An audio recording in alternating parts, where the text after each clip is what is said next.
Bienvenidos, apreciados participantes, a la sesión número 52 de la Teleclínica Ecopediatría Crecimiento Talla Baja. Este es un programa, como ustedes saben, de educación médica continua que se desarrolla desde la Facultad de Medicina de la Universidad Central de Venezuela los primeros viernes de cada mes, dedicado a tratar problemas pediátricos. En nombre del equipo que organiza este programa, les habla Jesús Velázquez, médico pediatra, profesor de la Facultad de Medicina, quien tiene sumo placer en saludarlos cordialmente. Como en anteriores oportunidades, vamos a compartir hoy conocimientos con expertos nacionales sobre salud infantil y en esta ocasión el curso de especialización en endocrinología pediátrica presentará un caso clínico que nos conduzca a discutir el tema obesidad en niños y adolescentes en caso de pandemia. A manera de introducción señalaremos que de acuerdo a la Organización Mundial de la Salud, el sobrepeso y la obesidad se definen como una acumulación anormal o excesiva de grasa que puede ser perjudicial para la salud. Según estudios de esta organización, en el año 2016 a nivel mundial había más de 340 millones de niños y adolescentes de 5 a 19 años con sobrepeso u obesidad. Y la mayoría de la población mundial vive en países donde el sobrepeso y la obesidad cobran más vidas de personas que la insuficiencia ponderal. En la población infantil venezolana, entre 5 y 19 años, la obesidad está presente en 8 de cada 11 niños. El 30% de la mortalidad general en Venezuela se debe a afecciones cardiovasculares y uno de los principales factores de riesgo es la obesidad. Es decir, la obesidad infantil es una afección de salud grave, aunque prevenible, que afecta a niños y adolescentes. Es particularmente problemática porque el sobrepeso a menudo genera que el niño comience a padecer problemas de salud que antes se consideraban exclusivos de los adultos, como diabetes, hipertensión, colesterol alto, baja autoestima y depresión. Justamente para hablar y discutir sobre este tema, hemos invitado a un distinguido panel de expertos. La doctora María Esperanza Velázquez, médico pediatra, especialista en endocrinología infantil, coordinadora del curso de especialización en endocrinología pediátrica con sede en el Hospital de Niños J.M. Los Ríos, de donde se genera la presentación del caso clínico de hoy. Y la doctora María Esperanza será finalmente la responsable de la didáctica de esta sesión al final de la misma. El doctor Juan Félix García, quien está a la distancia, médico pediatra especialista en infectología pediátrica, profesor de la Cátedra de Pediatría de la Facultad de Medicina de la Universidad Central de Venezuela. El doctor Johnny Marante, aquí presente, médico pediatra especialista en nutriología pediátrica, Hospital Dr. Elías Toro. La licenciada Amanda Cuenca, licenciada en nutrición y dietética, magíster en educación superior y gerencia en servicios de salud, profesor agregado de la Universidad Central de Venezuela, jefe de la Cátedra de Educación y Comunicación, coordinadora docente de la Escuela de Nutrición y Dietética de la Facultad de Medicina de la Universidad Central de Venezuela. La doctora Jacqueline Pambini, también a distancia, médico pediatra, profesora titular, Cátedra de Pediatría de la Universidad Central de Venezuela, o coordinadora de estas sesiones de teleclínica. Y la doctora Lisette Palma, residente del curso de especialización en endocrinología pediátrica del Hospital de Niños J.M. Los Ríos, quien será la encargada de hacer la presentación del caso clínico. Como siempre, queremos recordar que esta transmisión se está grabando, de manera que a más tardar en los próximos 4 días será colocada en el canal de YouTube de SOS Telemedicina, donde podrán volver a ver y oír las intervenciones. Igualmente, invitamos a los asistentes a realizar sus preguntas por el canal de YouTube de SOS Telemedicina. Vamos a dar la palabra, pues, a la doctora Lisette Palma, quien nos presentará el caso clínico. Adelante, Lisette. Muy buenos días. Muy buenos días. Gracias al doctor Velázquez y a la Universidad Central de Venezuela por la participación y en este caso clínico.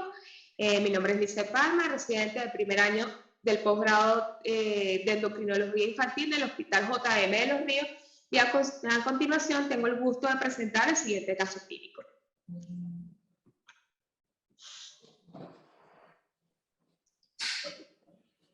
Se trata entonces de una escolar femenina de 8 años y 7 meses de edad cuya madre refiere inicio de enfermedad actual desde los 2 años de edad, caracterizado por polifagia y acentuado aumento de peso. Entre los antecedentes relevantes de la paciente tenemos en cuanto a sus antecedentes perinatales, que es producto de madre de 38 años de edad, primer embarazo, es un embarazo controlado sin complicaciones, es obtenida por cesárea cementaria de manera electiva a las 38 semanas, con un peso de nacimiento de 3 kilos 250 kilogramos, ubicándolo en un percentil 50 para la edad gestacional de la paciente y una talla al nacimiento de 52 centímetros, lo cual lo ubica en un percentil 50 a 75. Entre los antecedentes positivos, la paciente recibe fototerapia a las 72 horas de vida por 24 horas en cuanto a su evolución, con una evolución satisfactoria, sin otras alteraciones o hallazgos al nivel del examen físico para este momento en el periodo neonatal, y se realiza un screening neonatal, el cual resulta negativo. En cuanto a sus antecedentes personales, tiene como antecedente reflujo gastroesofágico durante los primeros meses de vida. En su momento fue tratado con domperidona durante 6 meses aproximadamente. También el uso de esteroides inhalados durante 15 días a los 2 años por cuadro respiratorio superior. Tiene el antecedente de una púrpura trombocitopénica idiopática a los 5 años, recibiendo prednisona durante un mes a una dosis de 50 miligramos por kilogramo día durante 2 semanas con un descenso piramidal. Posteriormente, por recaída de esta púrpura trombocitopénica idiopática, reinicia desde junio hasta noviembre del 2021. En cuanto a sus antecedentes familiares, tenemos que su madre, actualmente de 48 años, con una obesidad mórbida que ameritó cirugía bariátrica hace 6 años aproximadamente. También tiene el antecedente de presentar artritis reumatoidea. Es producto de un padre obeso de 50 años de edad. En cuanto al linaje materno, abuela hipertensa y abuelo fallecido por miocardiopatía chalásica. Y en cuanto a su linaje paterno, la abuela es aparentemente sana, pero tenemos un abuelo por diabetes mellitus tipo 2. No hay consanguinidad en esta paciente. En cuanto al desarrollo de la paciente, muestra un desarrollo motor grueso y fino y un lenguaje acorde a edad. Es escolarizada desde los 4 años de edad. Inició la lectura y la escritura a los 5 años de edad. Actualmente cursa el 2º grado de educación básica con un rendimiento escolar que ha sido regular, recibiendo apoyos en tareas dirigidas de manera complementaria. Niega cualquier tipo de actividad física adicional, solamente a la realizada en la escuela durante sus actividades escolares. En cuanto a la alimentación, es una paciente que no recibió lactancia materna, inicia con fórmula maternizada durante los 2 primeros años de vida, muestra alergia a la caseína, consume leche de cabra, es alérgica también al huevo e intolerante al gluten. Desde los 2 años de edad realiza 3 comidas principales incorporadas a la dieta familiar, con presencia de todos los grupos alimenticios e ingesta principalmente de carbohidratos entre comidas, con abundantes golosinas y refrescos, con alto contenido de azúcares reductores en su dieta. En cuanto a la evolución de la paciente, desde el punto de vista antropométrico, evidenciamos que ya desde los 2 años la paciente nos consulta con un peso de 22 kilos 600, una talla de 95 centímetros.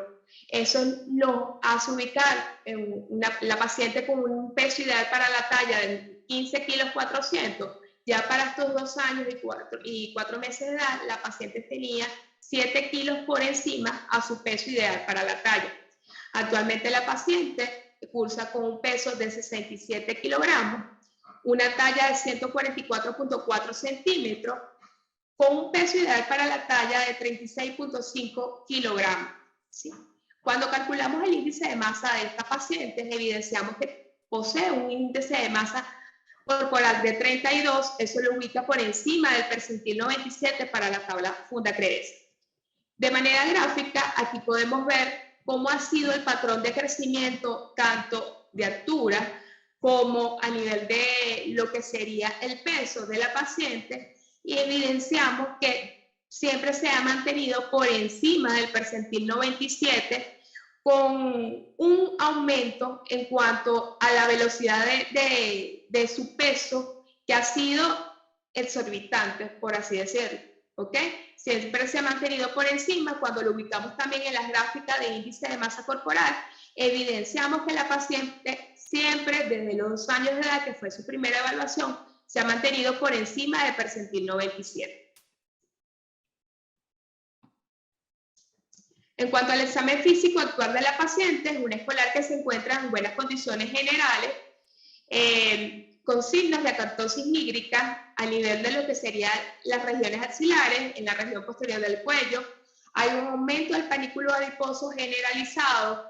La palpación de la tiroides es de tamaño y consistencia normal. Es una paciente que, a pesar de todo, actualmente se encuentra hemodinámicamente estable, con una obesidad, con un patrón, si se quiere, centrípeto, en donde el abdomen, a pesar del aumento del panículo adiposo, una circunferencia abdominal también que se encuentra por encima de la esperada para la edad de la paciente. Y en cuanto a su examen ginecológico, sus genitales son de configuración femenina, configuración normal. Ya es una paciente que inició la pubertad con un Tanner A1, S2. Además de eso, la presencia de adipomastia y un BP2. En cuanto a la evaluación de paraclínico, realizando desde una manera un poco más general, es una paciente que se le ha realizado química sanguínea, en donde los valores de glicemias actualmente se encuentran dentro de valores normales, a pesar de un pertinente positivo, porque, como les dije anteriormente, al examen físico ya tenemos muestras de acantosis nígrica, lo cual nos hacen pensar de que pudiese existir algún tipo de resistencia a la insulina, con un perfil lipídico que muestra un colesterol y unos triglicéridos dentro de límites normales, transaminasas actualmente dentro de límites normales. También, como parte de su evaluación, se le realiza perfil tiroideo, evidenciando niveles de T3 libres y T4 libres normales, con TSH dentro de parámetros normales, y adicionalmente por el antecedente de haber recibido el esteroide durante el curso de su púrpura trombocitopénica idiopática, realizamos niveles de cortisol y andrógenos, los cuales se encontraban dentro de límites normales. Okay. Planteándonos, con todo lo antes puesto, el diagnóstico de obesidad en esta paciente y de inicio puberal. Es por todo lo anteriormente descrito que nos lleva a pensar cuál sería, o nos lleva a plantearnos cuál sería el plan terapéutico ideal para esta paciente, ya que es una paciente que desde los 2 años ha sido controlada tanto por pediatra como por el endocrinólogo infantil, en donde se ha tratado de realizar cambios en el estilo de vida en cuanto a su régimen nutricional de la paciente. Se ha intentado incentivar lo que sería la actividad física de la paciente y no solamente realizar cambios en el estilo de vida de la niña, sino también de todo su entorno familiar. Para finalizar, bueno, quería, antes de agradecer la participación, quería dejarle este mensaje: un niño llenito no es un niño sanito, es un niño que la obesidad lo está afectando y debes ayudarle. No te confundas, cuidemos su salud. Gracias por su atención. Muchas gracias, Lisette. Extraordinario tu presentación. Y yo invito a los expertos a ver si tienen alguna pregunta que hacerle a Lisette sobre el caso clínico. Yo sí tengo una. Lisette, tú al final dices diagnóstico obesidad y eso queda así como muy sin ninguna razón. ¿Eso qué? ¿Obesidad qué? ¿Cómo la catalogarías tú de acuerdo con tu historia clínica y el examen físico que hiciste? ¿De qué manera la catalogaría? ¿Qué nivel? Bueno, existen diversas clasificaciones. Entre eso, desde el punto de vista antropométrico, tenemos las clasificaciones de la OMS, del CDC y también de Fundacredesc, en donde en mayores de 2 años vamos a tomar en cuenta el índice de masa corporal. Como vemos en nuestra paciente, es una paciente con un índice de masa corporal de 32, eso lo ubica por encima del percentil 97, triplica realmente el percentil para la edad de la paciente, lo cual lo pudiese clasificar como una obesidad grado 3, ¿sí? Recordemos un poco que también, si hablamos en cuanto a los factores de riesgo, tenemos los factores etiológicos, disculpen, tenemos obesidad poligénica, en donde realmente las causas son multifactoriales, involucra una serie de factores, el ambiente, la herencia, el entorno como tal de la paciente, los hábitos, y también tenemos la obesidad monogénica, que es mucho menos frecuente en este caso. Bien, muchas gracias, Zeta. A alguno de los expertos, a Johnny, por favor, fíjate. El papá es obeso, la mamá es obesa. Y habitualmente cuando uno ve un niñito así gordito, generalmente en la familia hay 1, 2 o 3 familiares que son obesos. La obesidad es algo genético. Sí, inclusive no solo el papá y la mamá, hasta la mascota generalmente también es obesa. Eso se ve mucho. Eso es lo que llamamos un ambiente obesogénico. Como dijo la doctora Lice, la obesidad que es de tipo poligénica, que es la que es más frecuente, más del casi 90%, existe un factor hereditario. Esta obesidad puede ser heredada, pero para que se desarrolle debe influir sobre ese ambiente genético el ambiente o la parte epigenética. Si uno tiene la carga genética y se desarrolla un ambiente que es obesogénico, por supuesto que esa carga genética va a llevar a que ese paciente sea obeso, como vimos en este caso. En este caso vemos que la mamá inclusive tiene una cirugía bariátrica, y el problema aquí es que seguramente no han hecho los cambios en los hábitos de alimentación. Entonces eso es fatal. La obesidad sí es hereditaria y es influenciada principalmente por la parte epigenética. ¿Hay alguna relación, Esperanza, entre esta situación que puede ser hereditaria o no? Y hay algunas sustancias, se habla de la leptina como un elemento importante a tomar en cuenta en estos niños que proceden de familias obesas. Bueno, eso tiene más relación con las diabetes, con las obesidades monogénicas, ¿okay? Con las obesidades de inicio neonatal. En el caso de esta niña, uno podría pensar por el inicio temprano a partir de pensar en una obesidad monogénica, pero generalmente esa se presenta después de los 6 meses de vida. Ella inicia a los 2 años de edad, ¿ok? Y las mutaciones del gen de leptina y las deficiencias de leptina están clasificadas dentro de las diabetes monogénicas. Y responden, obesidad monogénica. Monogénica. Es que tú eres especialista en diabetes. No, lo que pasa es que en esta paciente además hay que resaltar un contexto. Tenemos, como bien decía Johnny, tenemos 2 padres obesos, una mamá ya con el antecedente de una cirugía bariátrica.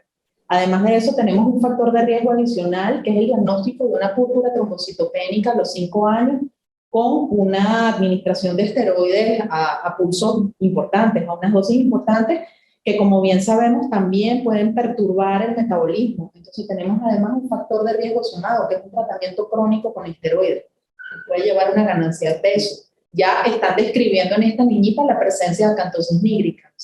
Entonces, con ese antecedente de ese ambiente obesogénico que bien venía describiendo Johnny, sumado a todos estos factores de riesgo que ella ha venido sumando, tenemos una obesidad realmente complicada, donde estamos viendo toda una cantidad de factores que están llevando a esta niña a una ganancia ponderal exponencial, como bien lo mencionó Lice, ¿no?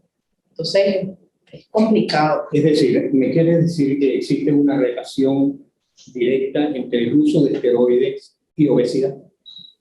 No necesariamente, pero es un factor que suma en este caso. ¿Okay? Por supuesto que todo tipo de esteroides. En el caso de los pacientes con púrpura, cuando son corticoresistentes, uno ve que el exceso de esteroides, o sea, los esquemas que se utilizan de esteroides para el tratamiento de estas patologías, usualmente superan en tiempo y en dosis a los que puedes utilizar, por ejemplo, en un paciente que tenga una crisis de asma, en un paciente respiratorio o en otras condiciones donde uno suplementa la dosis de esteroides, como por ejemplo en las insuficiencias suprarrenales. Estos son pacientes que reciben unos pulsos de esteroides con dosis mucho mayores que muchas veces no solamente duplican, triplican, quintuplican, mucho más lo que es la dosis basal de esteroides. Y efectivamente, uno de los efectos secundarios de ese uso prolongado de esteroides en estas patologías a dosis altas es la obesidad.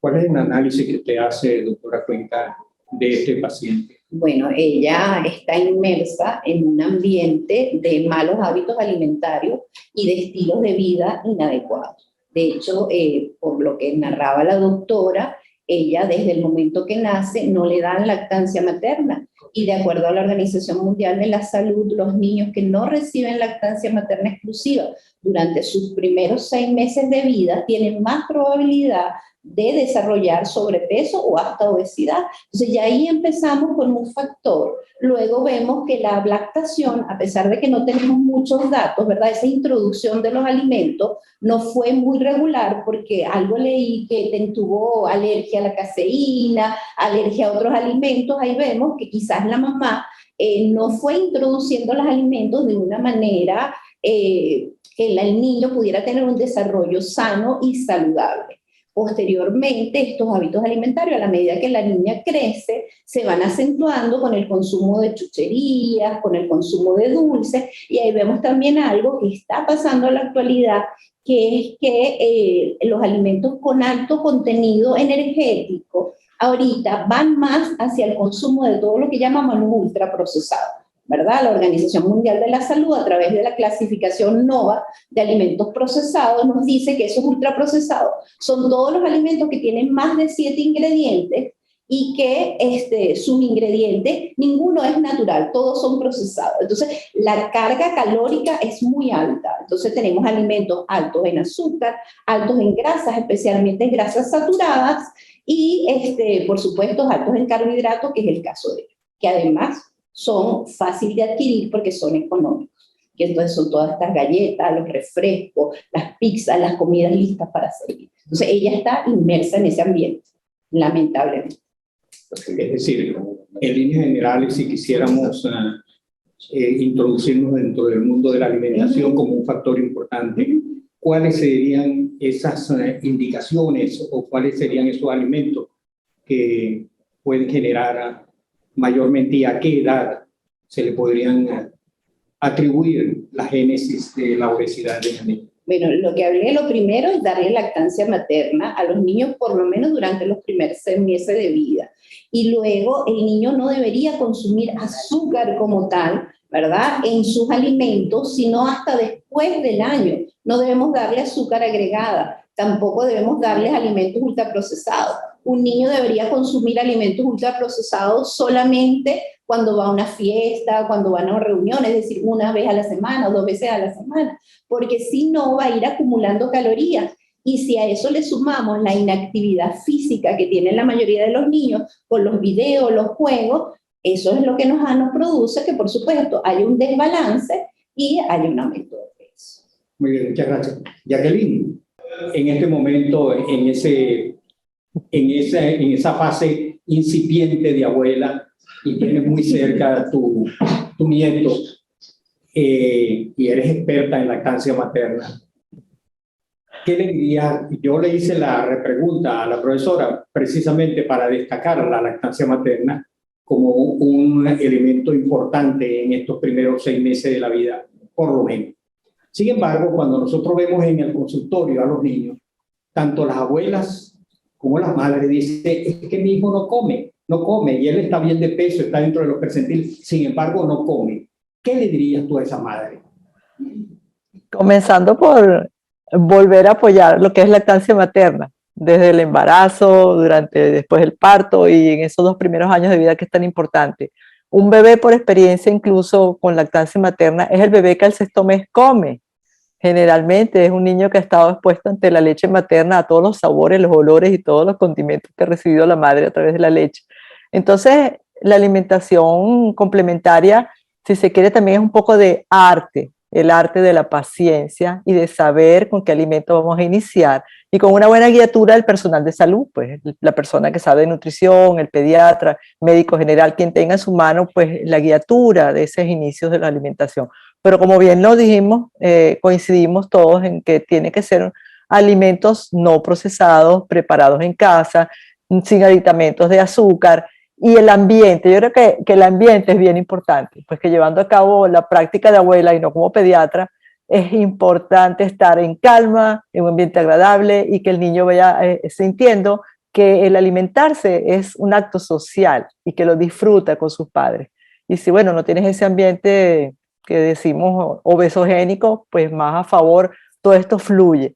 Incluso, la autora terminó hablando acerca de lo que son los videojuegos y de ahí venía una pregunta mía que puedo enlazar.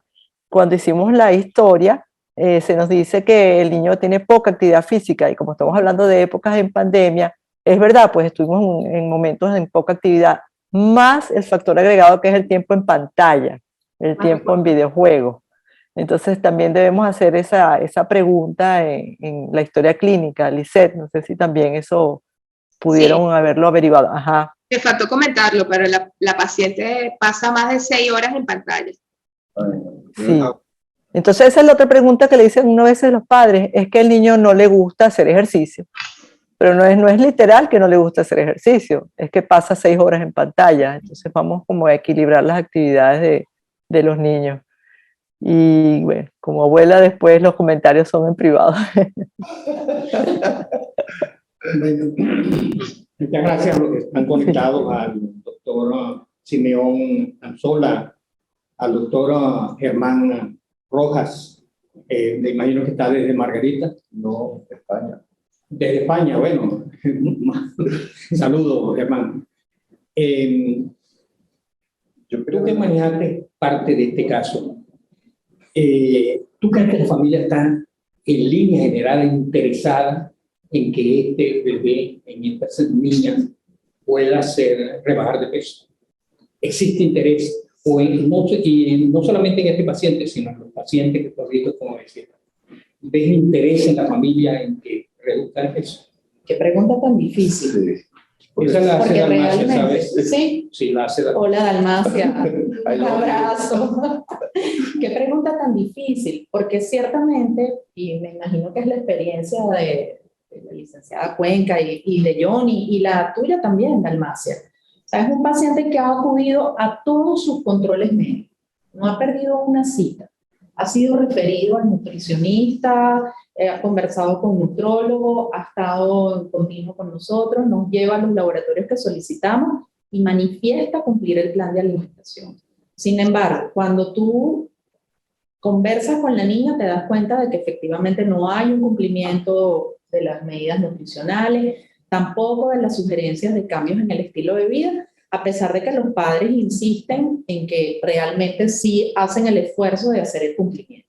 Sumado a eso, una familia que tiene un contexto disfuncional, los padres están viviendo también un momento de separación, ese momento de separación también se produjo durante el confinamiento y entonces, claro, todos sabemos y experimentamos lo que fue el confinamiento, ¿no? El encierro, eso llevó a que también hubiera más dificultad en el cumplimiento de las medidas que se le habían indicado a la paciente. Pero que yo ponga en duda el compromiso personal de la familia, no lo pongo en duda. Pero sí siento que a la hora de como accionar, el accionar no es el ideal. Pues. Sí, estoy de acuerdo contigo. Definitivamente, si llevan al niño a la consulta, hay una preocupación, es obvio, porque lo están llevando a la consulta porque están viendo algo que no está bien. Pero, como dice María Esperanza, ese empujón para ese cambio de hábito de vida, ahí es donde está el problema.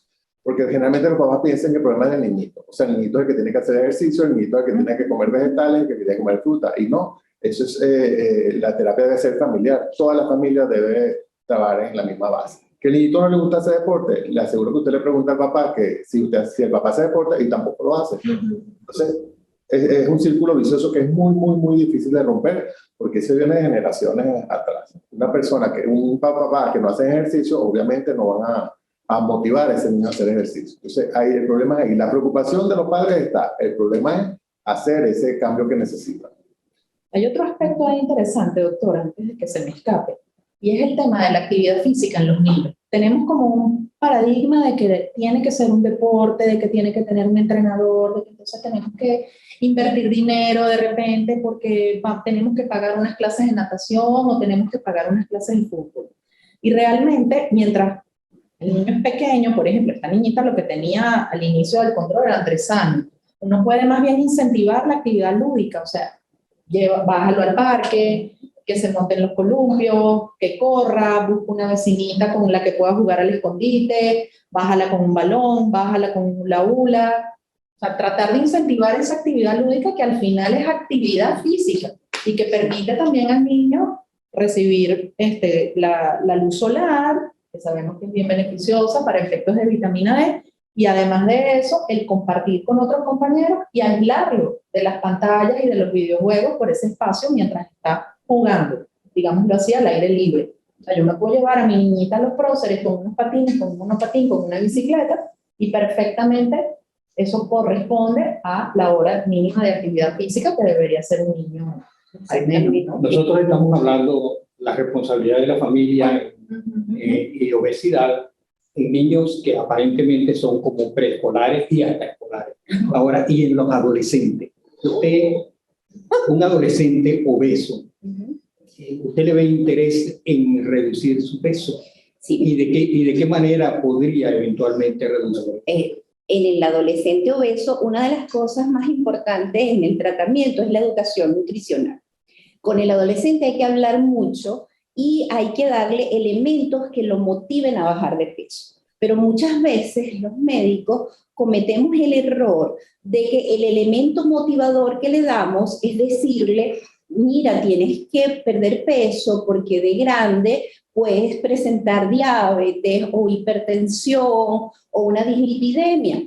Pero ese adolescente ve esas enfermedades muy lejanas, ¿ok? No las siente que las va a padecer él, porque él dice, pero si yo no tengo, o sea, y va a decir, bueno, eso me va a dar a los 40 años, y los 40 años para él están viejísimos. Sí. De él, un adolescente ve a una persona de 30 años como vieja. Sí. ¿Okay? Entonces, eso no es un elemento motivador para él. Entonces, hay que tener técnicas psicológicas en donde uno le pueda decir, mira, vas a tener cambios en la piel, porque te va a mejorar, cambios en el cabello, en las uñas, si practicas alguna actividad física, eso va a mejorar tus relaciones personales, vas a tener más amistades, porque también son niños que se aíslan mucho, ¿okay? Son niños que a veces ni siquiera tienen amigos, pasan solamente con la pantalla, entonces esos sí son elementos que pueden motivar. Entonces uno tiene que dar ese discurso, más allá de decirle, bueno, mira, tienes que aumentar tu consumo de vegetales, tienes que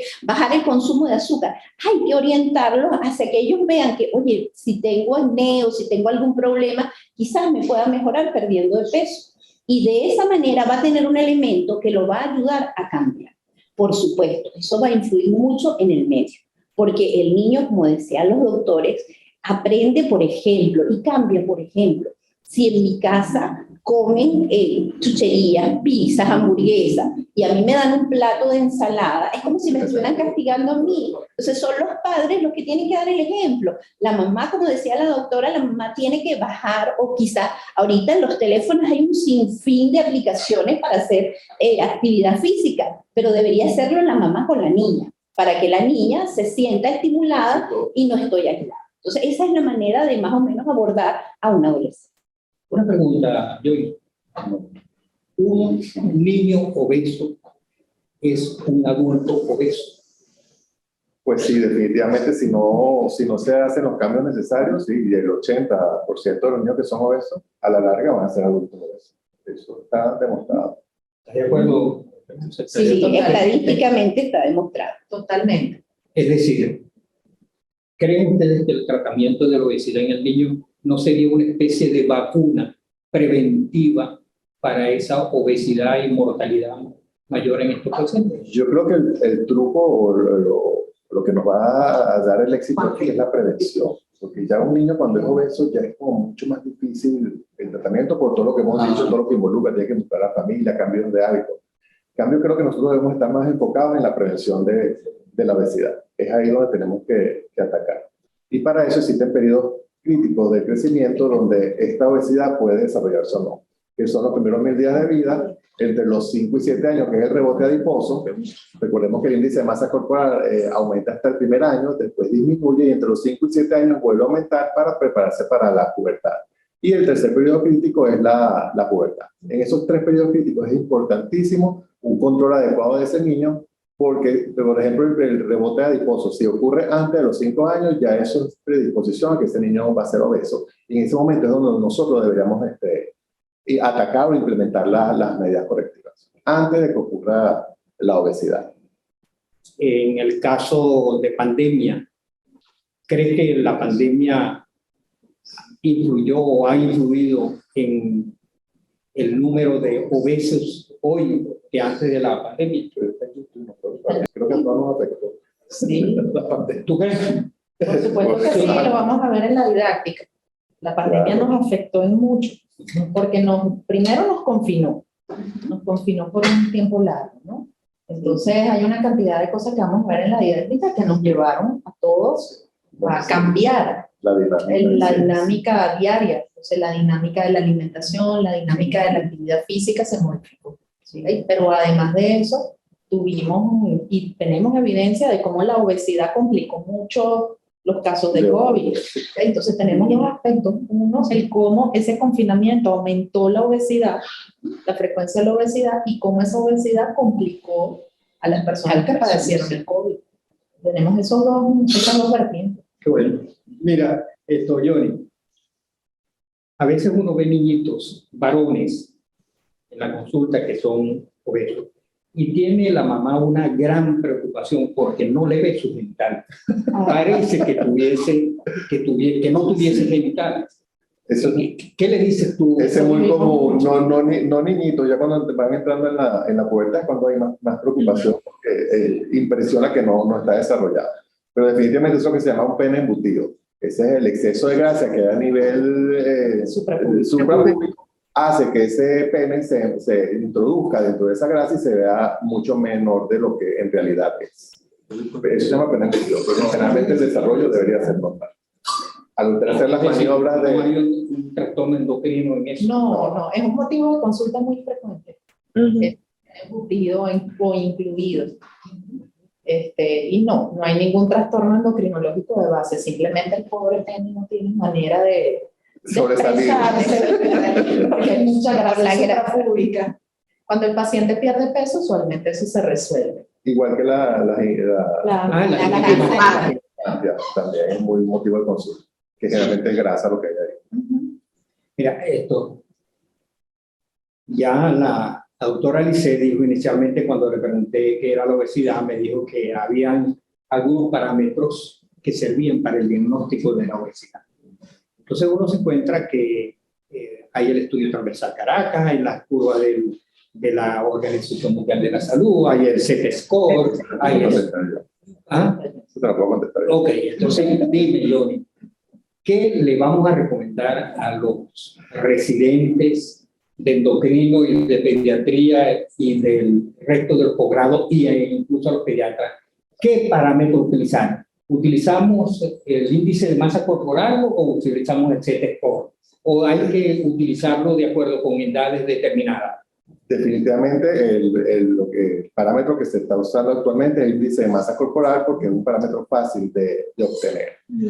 Sin embargo, menores de 2 años, como todavía no está canalizado dentro de lo que responde al crecimiento, vamos a usar peso talla.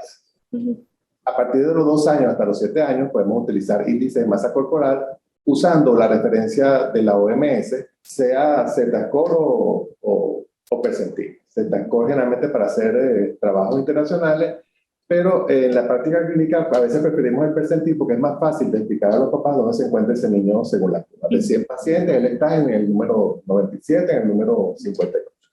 Y a partir de los 7 años, la Sociedad Venezolana de Pediatría recomienda utilizar una referencia local, que puede ser el proyecto Venezuela.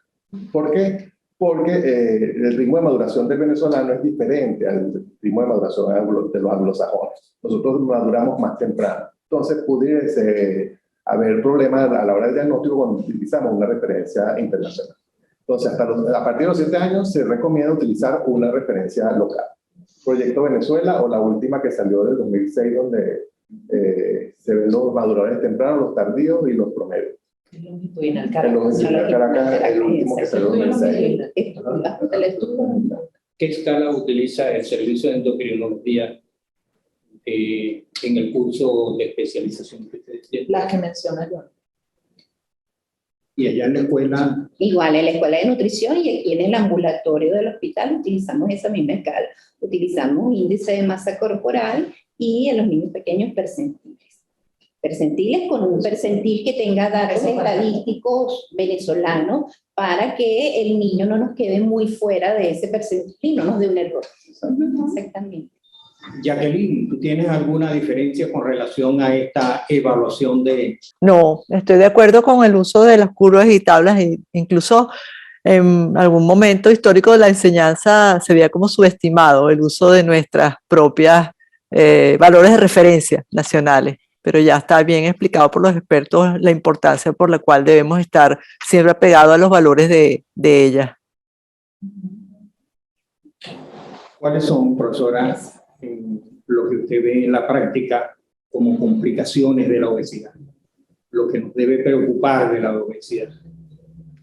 Bueno, si es en el adolescente, una de las principales complicaciones van a ser, lo que más se observa es que comienzan a tener alteraciones a nivel de colesterol, de triglicéridos, o sea, todo lo que es dislipidemia es una de las cosas que primero aparece. Luego comienzan a presentar aumentos de la glicemia que llega ya a cifras en donde uno lo puede llamar un valor de alarma, ¿ok?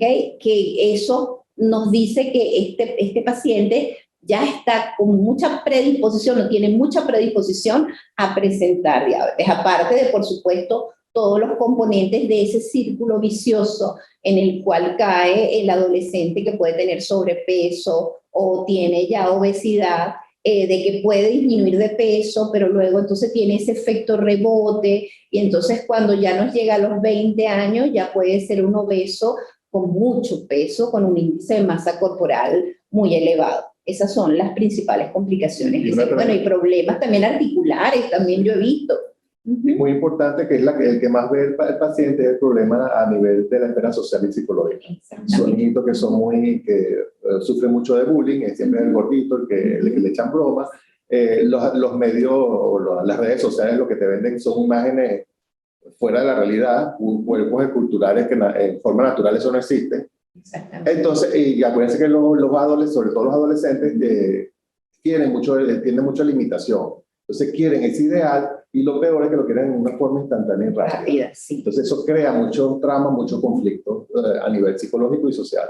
Sí, así es, comparto la opinión. También por eso es importante hacerlos ver que no todas las personas son iguales, no todos los adolescentes son iguales. Hay personas que tienen contextura gruesa, que tenemos contextura gruesa, en donde ese niño nunca va a poder llegar a ese modelo de una modelo o de un influencer en el cual es de contextura delgada o hasta quizás es de talla baja. Y que no es normal. Que no es normal. O sea, la normalidad es algo muy variable, o sea, lo que puede ser normal para uno, para otro también. Exactamente. Entonces, ese ideal de belleza que nos están vendiendo actualmente, eso afecta mucho a los adolescentes. Exactamente, así es.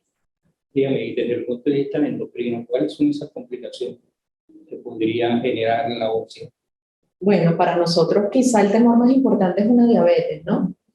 Inicialmente en los niños, cuando nosotros estudiamos, y sigue siendo la más frecuente la diabetes tipo 1, pero en los últimos años con esta globosidad, lo que estamos viendo es un incremento cada vez mayor de la incidencia de diabetes tipo 2 en niños. ¿Okay?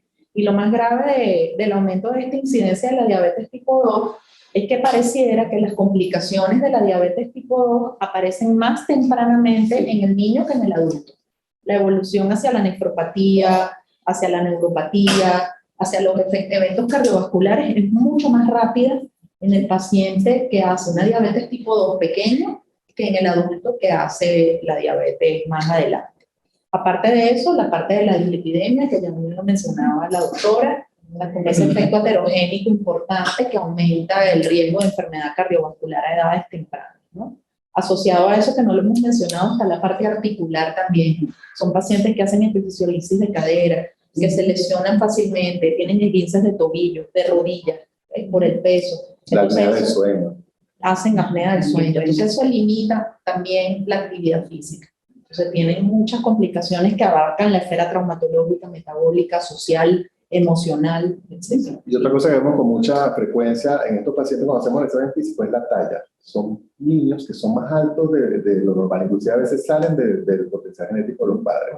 Es debido a la obesidad. Pero a la larga, al final, como crecen muy rápido, no alcanzan su potencial genético cuando llegan a la talla final adulta.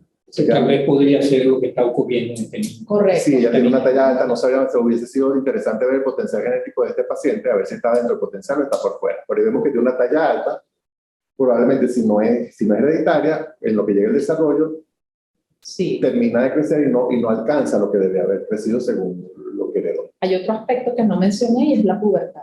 Y la Estos pubertad. pacientes hacen adelantos maduracionales, entonces tienden a tener pubertades precoces que comprometen también la estatura final. Estamos llegando casi al final de la sesión, pero hay un punto que no hemos tratado y me parece muy importante, que es la parte de tratamiento. Entonces vamos a empezar por el tratamiento médico, profesora. ¿Qué le vamos a recomendar nosotros a estos pacientes? Después veremos el tratamiento dietético. Por acá. El tratamiento médico básicamente se fundamenta en el cambio en el estilo de vida. Esas son las sugerencias de todas las pautas internacionales del manejo de la obesidad en la edad pediátrica. Cuando existe alguna comorbilidad, como pudiera ser la presencia de una diabetes o una alteración del metabolismo de los azúcares, pues uno implementa tratamientos médicos dirigidos a controlar las glicemias o en muy raras ocasiones, si la alteración del metabolismo de los lípidos es muy importante, uno también podría indicar tratamientos con estatinas. Pero realmente, incluso para el manejo de la disglicemia, que son valores de glicemia que no lleguen a diabetes, para el manejo de la hipercolesterolemia, de la hipertrigliceridemia y de la obesidad en sí, el pilar fundamental son los cambios en el estilo de vida. Ese es el manejo de la edad pediátrica. No existen en este momento drogas aprobadas para su uso, para el manejo del sobrepeso y la obesidad, al menos no en la edad de este paciente. Recientemente acaban de aprobar a finales del año antepasado el uso de un agonista de GLP-1 para el tratamiento de la obesidad en mayores de 10 años. ¿Okay? O sea, pero en este caso no es una alternativa por la edad de la paciente. Y el tratamiento dietético, profesora. Bueno, en el tratamiento dietético debe haber una reducción moderada de calorías. No hay que ser agresivo con las calorías porque el niño está en crecimiento. Y si nosotros logramos hacer un cambio en hábitos alimentarios, en donde se reduzca o se lleve casi a cero el consumo de azúcar, se baje el consumo de grasas, de los alimentos ultraprocesados, donde yo que les refería al principio, aumentemos el consumo de frutas y vegetales y aumentemos la actividad física, vamos a lograr que este paciente pueda perder peso. Porque a veces también somos muy agresivos en la la ingesta calórica y no podemos permitir que este paciente sienta hambre. Entonces tiene que ser una dieta fraccionada de pequeños volúmenes de alimentos que el paciente le guste y que se sienta acorde a esos alimentos para que tampoco nos deje la dieta, sino que haya adherencia a ese plan nutricional. Entonces deberíamos dar 3 comidas principales y 3 meriendas, pero meriendas saludables que sean a base, por ejemplo, la mamá puede hacer helados de fruta casero, ¿verdad? Puede hacer alimentos que tengan proteínas, que sean más con proteínas que carbohidratos, y de esta manera ese paciente va a poder cumplir, se va a sentir agradado, puede dársele un día en el cual se le permita que quizás salga con los amigos y se coma una pizza, pero entonces enseñarle que deben ser porciones pequeñas, ¿ok? Porque si no, lo perdemos. Sí, yo con respecto a eso quería decirles también que, acuérdense, son niños, que están en etapa de crecimiento, los niños no hacen dieta. Dieta significa restringir, y no, lo que se le hace es una adecuación, depende de su peso, su edad, su talla, y si es masculino o femenino. Es una adecuación. Y la finalidad no es, la meta principal no es bajar peso, la meta principal es mantener peso por lo menos para que el niño a medida que vaya creciendo vaya como estilizándose. Si durante el proceso pierde peso, excelente, pero la idea no es llegar a tal peso, debe llegar a 40 kilos, no. La idea es adecuarlo y hacer énfasis en el cambio de los hábitos. Si no hay cambio de hábito, esto no va a funcionar. O va a funcionar al principio, pero después va a haber el rebote y va a ser peor. Exactamente. Jacqueline, tú que eres especialista en deportes de competencia, ¿qué deporte le recomendaríamos a estos niños y adolescentes obesos? Casi siempre que respondo esa pregunta está sesgada porque voy a decir natación, obvio. Pero tiene su razón porque es un deporte sin impacto, está en posición horizontal, mejora todas las capacidades cardiopulmonares y hace ejercicio. Pero como bien dijo también María Esperanza, la actividad física es salir a correr en el parque, es jugar, es un columpio, es una pelota, es un patín. Entonces, de hecho, los niños después que están en un deporte ya regular, el que viene de jugar en la calle tiene muchas más habilidades y destrezas y está definido y determinado como tal. Pero bueno, quizás el deporte indicado es el que puedan hacer en familia, si volvemos a lo que es el contexto y el ambiente. Entonces no necesariamente tiene que ser un deporte en exclusivo, sino algo que puedan hacer todos en familia, igual que los cambios dietéticos y de hábitos ante las pantallas, ante la sociedad, ante su familia. El cambio es familiar, si no, pues realmente el avance es poco y es con dificultad. Yo les recomiendo mucho la bailoterapia, porque se puede hacer en grupo familiar y es excelente. Es divertida. Y sí, y liberas estrés totalmente toda la familia. Exactamente. Muy bien, hemos llegado al final, o estamos llegando al final, y le vamos a dar la palabra a la profesora María Esperanza Velázquez, quien nos va a hablar sobre obesidad y pandemia, que es la parte didáctica de esta reunión, un resumen de lo que hemos conversado. Hablemos hoy entonces un poco sobre lo que es la obesidad y la pandemia. Ya en lo que hemos venido conversando en la mañana de hoy, pues hemos hecho ciertos llamados a lo que ha representado la pandemia y cómo ha significado y cómo ha cambiado esto en el tema de la obesidad. Entonces ya sabíamos que antes de la llegada del COVID, la obesidad y el sobrepeso eran una pandemia que afectaba a millones de personas en todo el mundo. Pero ¿qué pasó cuando nos confinaron? ¿Qué pasó con esa epidemia? Pues en primer lugar, el confinamiento nos llevó a hacer un cambio radical en nuestro estilo de vida, nos llevó a aumentar el consumo de alimentos ultraprocesados, nos hicimos fans de lo que es todo el delivery, de lo que nos llevaban a la casa, etc. Además de eso, por el tiempo en el que estuvimos encerrados en la casa, se comenzaron a evidenciar estos trastornos de la alimentación que ya estaban descritos, como es la alimentación relacionada con el estrés y el food craving, que es ese picoteo durante todo el día. ¿Okay? Además de eso, tuvimos disminución de la actividad física y una alteración de los patrones del sueño que aún persiste, donde vemos que los pacientes refieren en consulta que los niños se están acostando medianoche, 1, 2 de la mañana, porque pues la pandemia nos llevó a eso, a prolongar esos tiempos de pantalla. Además de eso, ¿qué se ha descrito en los niños luego de este periodo de confinamiento? ¿Qué es lo que se está observando? Pues que hay un 60,6% de exceso de apego materno. El niño dejó de acudir al preescolar, a la escuela, y entonces está mucho más apegado. Además de eso, en el 60% de los casos, como ya les mencionaba, hay horarios de sueño alterados, se describe voluntarismo, conducta rebelde y desafiante, hay dificultad para concentrarse y un apetito exagerado. Ahí el niño quiere estar picoteando todo el día. Y entonces, ¿qué ha pasado con la obesidad en tiempos de COVID?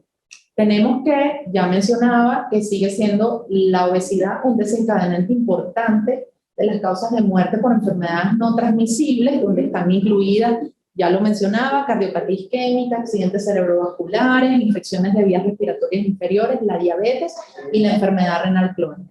Y todo esto lleva a ese estilo de vida no saludable, está llevando al incremento de las causas de muerte por estas enfermedades no transmisibles.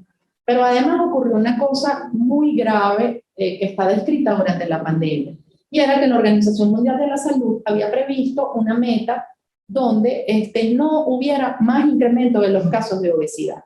Y esa meta se perdió. Estamos hablando de que esa meta estaba establecida para el año 2025 y ya la superamos en este momento. Se calcula que ya para el año 2030 habrá 1 billón de personas con obesidad en el mundo y que de ellas 1 de cada 5 mujeres y 1 de cada 7 hombres tendrán obesidad para ese momento. Entonces, imagínense lo que esto representa desde el punto de vista de las enfermedades crónicas no transmisibles, que son causa importante de mortalidad, de ausencias laborales y de costos para los sistemas de salud. Cuando me encontré con esta lámina me sorprendía un poco más. Estos son datos del 2022 y resulta que en la región, en Latinoamérica, hablamos de 360 millones de personas padeciendo sobrepeso y obesidad. Pero fíjense que Venezuela pasa a ocupar el segundo lugar dentro de los 5 países más obesos de América Latina, con un 30.8%, solo nos supera México y por una diferencia que no es tan importante, apenas de un 3%. Y uno pensaría que en este periodo de crisis, donde estamos teniendo tanta dificultad para la consecución de los alimentos por temas económicos, no sería este el escenario que uno esperaría, pero es lo que está descrito dentro de las estadísticas. Estos son números del Atlas Mundial de la Obesidad de este año, de principios de este año, donde hablamos que a nivel mundial tenemos que niños entre 5 a 19 años que viven con obesidad, para el año 2020 se estiman en 158 millones. Y las proyecciones para el año 2030 son 254 millones. O sea, estamos hablando de un número bárbaro. O sea, es un número de niños obesos increíble. Además de eso, tenemos estos datos donde desde el 2016, para el año 2016 se describe en Venezuela que entre el 87,1 al 95% de la población no tiene actividad física insuficiente. Y se estima que para el año 2030 tendremos 1.611.444 niños obesos o con sobrepeso entre 5 y 19 años.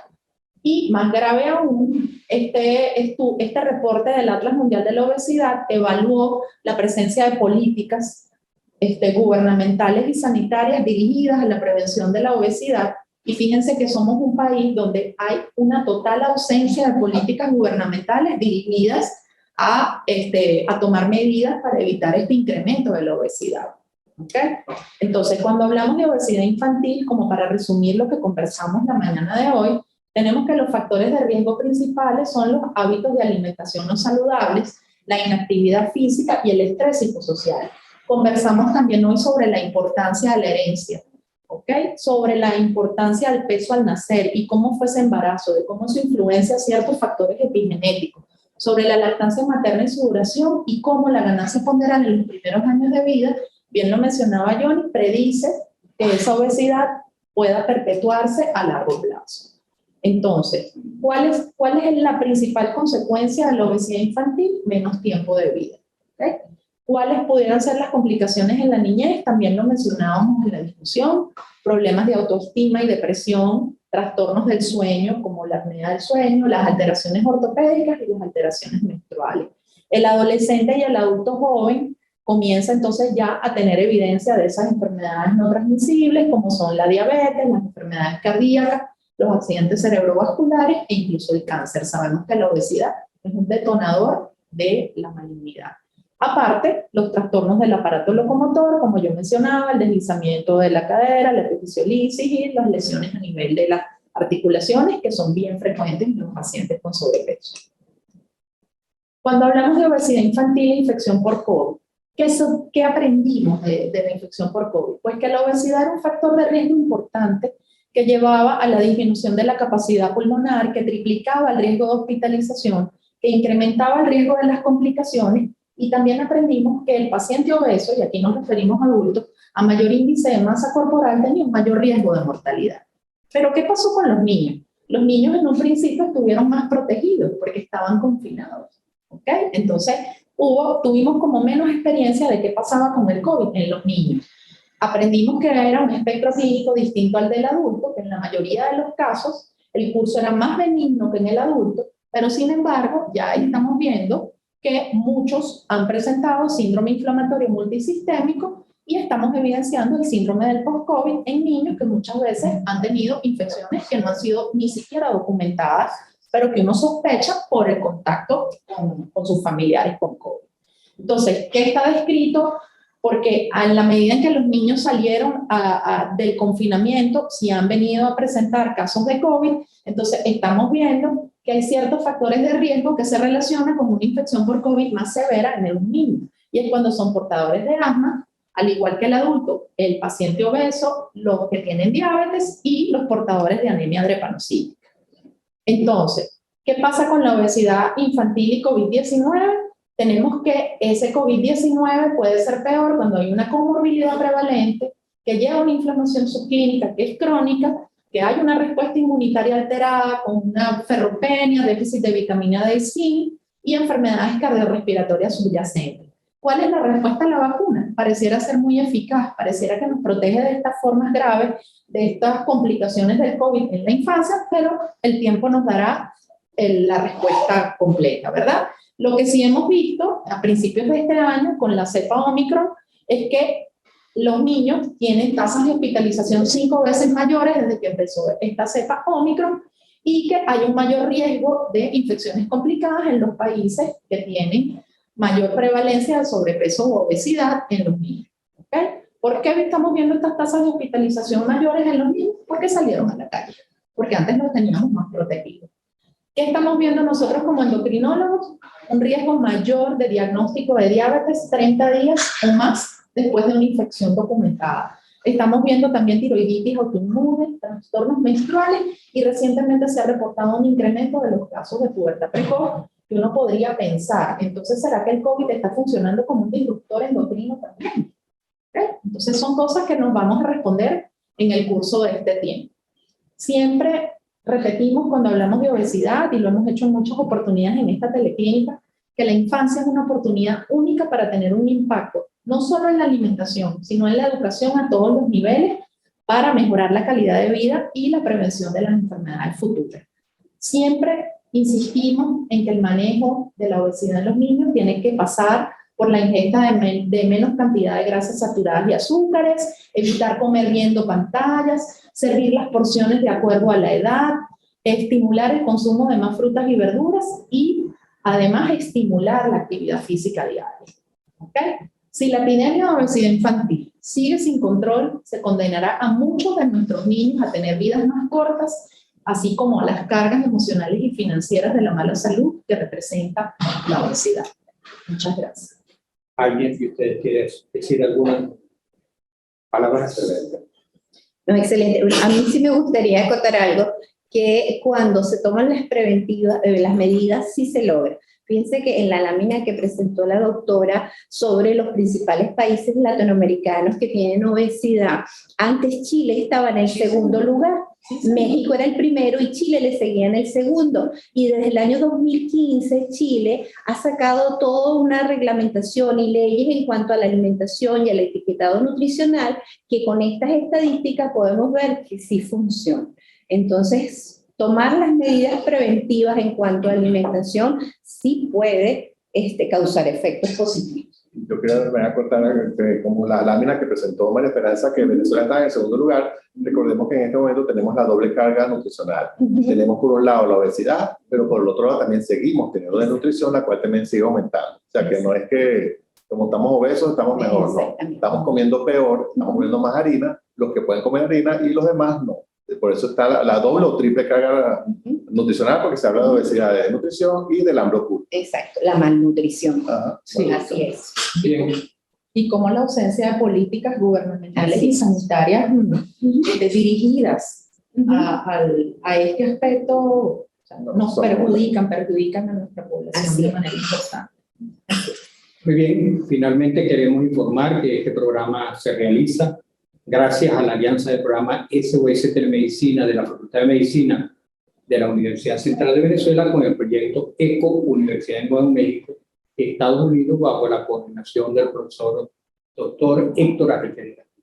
Nuestro agradecimiento a todos los que se conectaron hoy, a los que podrán ver el diferente programa, a los profesores que han intervenido en esta sesión, Jacqueline Pambini, María Esperanza Velázquez, Feli García, Johnny Marante, la profesora Amanda Cuenca y la doctora Alicia Palma, a los miembros del equipo de SOS Telemedicina de la Facultad de Medicina de la Universidad Central de Venezuela, quienes hicieron todo lo que debía hacerse para cubrir la incidencia de esta transmisión, en especial a los ingenieros profesor Luis Hernández, María Dolores Fariña, Nancy Udmila y Sandra. Queremos recordar que debemos mantener las medidas de protección aún recomendadas por la OMS para evitar el contagio por la COVID-19. Lavado de manos con agua y jabón, uso de mascarilla, protección ocular y medidas higiénicas al toser y estornudar. Así como apoyar, promover e insistir en la importancia de la vacunación masiva. Y finalmente, que les esperamos a todos los que se conectaron, los que van a ver en diferido este programa, el 4 de noviembre, donde discutiremos un caso clínico pediátrico de interés. Un abrazo para todos, felicitaciones a todos los ponentes y un abrazo a todos. Gracias. Hasta luego. Muchas gracias. Hasta luego. Hasta luego. Gracias.